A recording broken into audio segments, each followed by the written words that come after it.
বলেছি যে বিএনপি করি, বুঝে শুনে বিএনপি করি, আর এই দেশটাকে রক্ষা করতে পারে একমাত্র বিএনপি। আর বিএনপিও রক্ষা পেতে পারে শহীদ জিয়ার রাজনীতি।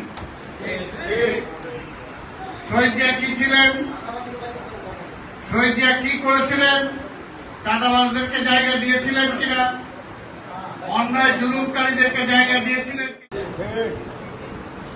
আর মানুষ তাদেরকেই নেতা চায় যে সব মানুষ হবে, ভালো মানুষ হবে, খারাপ মানুষকে কেউ নেতা বানাতে চায় না। কারণ আল্লাহ বলে নাই আর খারাপ মানুষ যত কিছু সে সমস্ত যে সে খারাপই করবে। কাজে খারাপ মানুষের উপর কেউ নির্ভর করতে পারে না। এই কারণে আমি আমার জীবনটাই দিয়েছি রাজনীতি করতে যে। আমি এর আগেও আপনাদের সামনে বলেছি, মন্ত্রী, এমপি, মেয়র আমার কাছে বড় না, আমার কাছে দেশটা বড়। দেশের জন্য রাজনীতি